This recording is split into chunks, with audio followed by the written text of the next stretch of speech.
In order to get the fan motor and everything out, you got to pull this little panel out. So it just has 3 clips.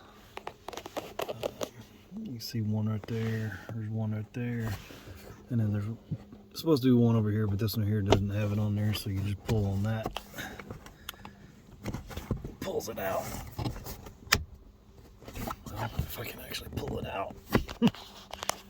Hold on, let me pull it out. So when you pull it out, sometimes the little clips actually fall off. You can just push them back on there. This one, just push it back on there, and that one still must be in the thing. But anyway, you got the 3 bolts that I was talking to that I'll talk about later in the video, and that's pretty much it. So quick tip, quick video on the 2007 Honda Odyssey. This is a temperature resistor for the fan motor.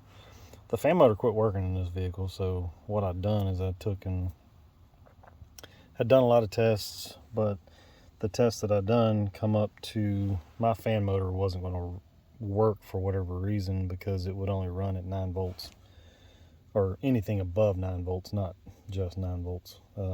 So I actually had a battery that actually dies pretty quick. It is actually charged at 12 volts. It would run, but then it would slowly lose its charge and it would die. The fan motor would actually die at like 9.5 volts. So I figured it was the fan motor, but turns out it's just the resistor, the temperature resistor here that goes in the, don't know if I'll be able to show you exactly where it goes. It goes right down in there.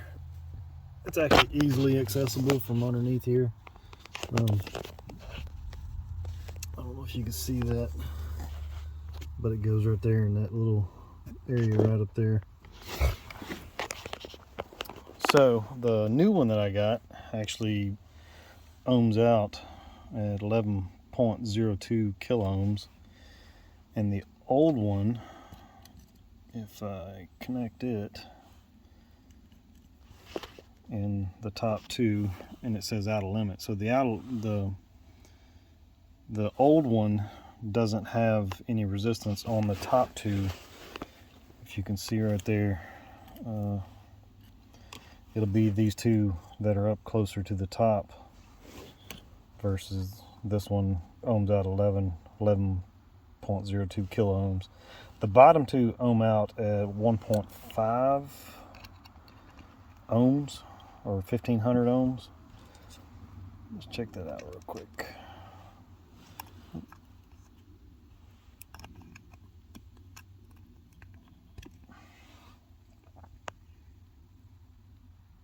It's bouncing, searching. Come on, settle out. Oh, the other one fell off. Alright, anyway.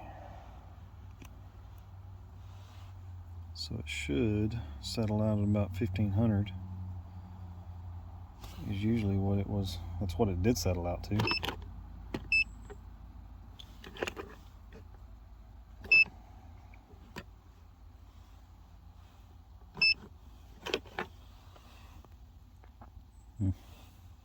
That says out of limit. That's weird.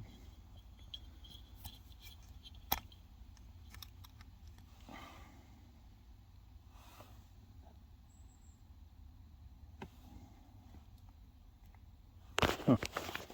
So it says out of limit because my alligator clip came off of my lead here. There we go. Now let's try it again. See what it does. 1500.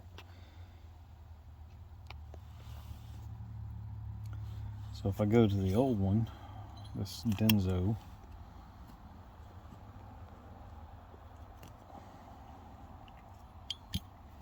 and I measured those 2, that actually did measure at 1500. But then I take and switch it to the top 2, and it says out of limit. So the resistor is actually what is bad. And if you go crossways on the reading, I'm assuming it's supposed to bounce like that. I'm not exactly for sure, but this is the old one. Let's try the new one. The new one bounces around too. It's getting ready to over limit in a second too, so yeah, it's evidently going crossways. And that's just the two bottom ones. Settled out 1500 or 1.5. And crossways that way. This is the brand new one, 3.81, slowly increasing. So evidently there are readings. So let's go back to the old one, go crossways that way.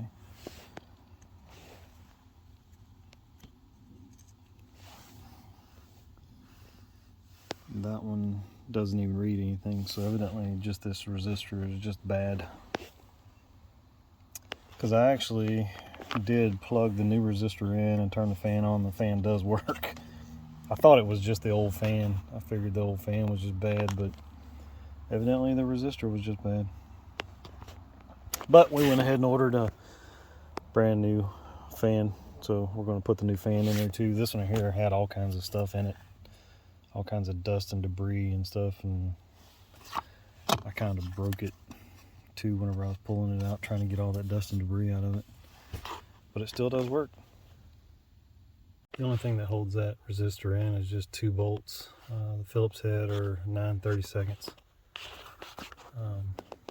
If it'll zoom in, focus on it, but yeah, those are just 9/32 that hold that in, just 2 of them.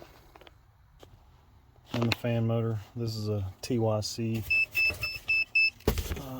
that came off of Rock Auto for a 2007 Honda Odyssey. I'm sure it fits a bunch of other model years. It's pretty much the same thing. Whenever you get them both, you want to look at them to make sure that they're the same type of fan. So there you go, everything looks the same to me. And then to put it in, it only takes 3 screws, 1, 2, and then the other one right there. That makes 3. I actually have this cover off of this one, which I think I'm going to take this cover off and use this cover, because this is actually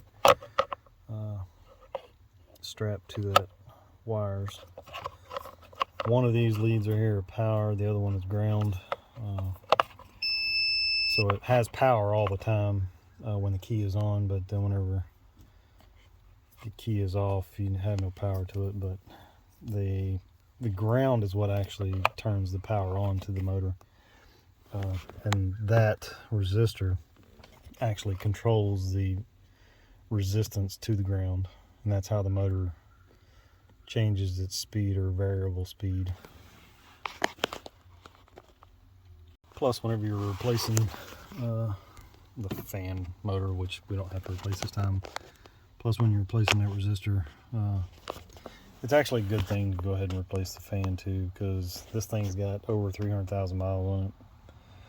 I mean, they're putting the money into it, so, and go ahead and change the air filter while you're in here too, the cabin air filter, because that thing was all clogged up and everything too, which actually causes resistance on the motor, which actually causes more resistance on that, because I think that is actually what drives this. So there you go. This is what you're going to see when you're trying to put this thing up in here. This wire here, it's kind of, this one is okay. You definitely have to remove this one and this piece right here to get this wire out of the way enough to get the fan out. But once you remove this one back here is the hardest, and this one's pretty easy. I think they're 8mm or 5/32, I think. Of course, the Phillips head will do also.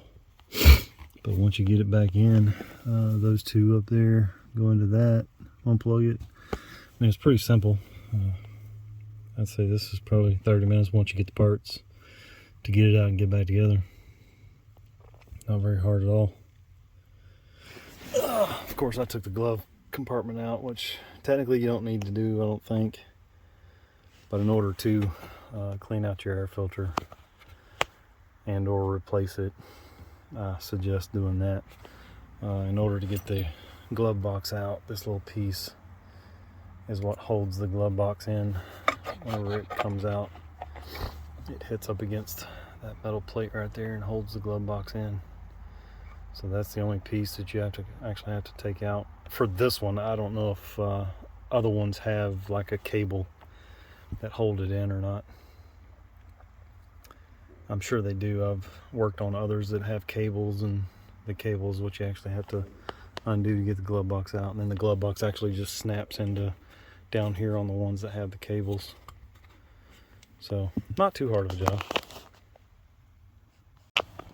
So once you get that little clip in, you can see it right there. The way I suggest putting the glove box in is actually pushing it up.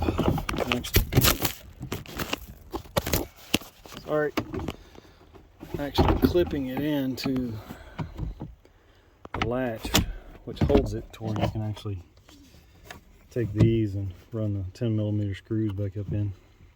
Easy peasy.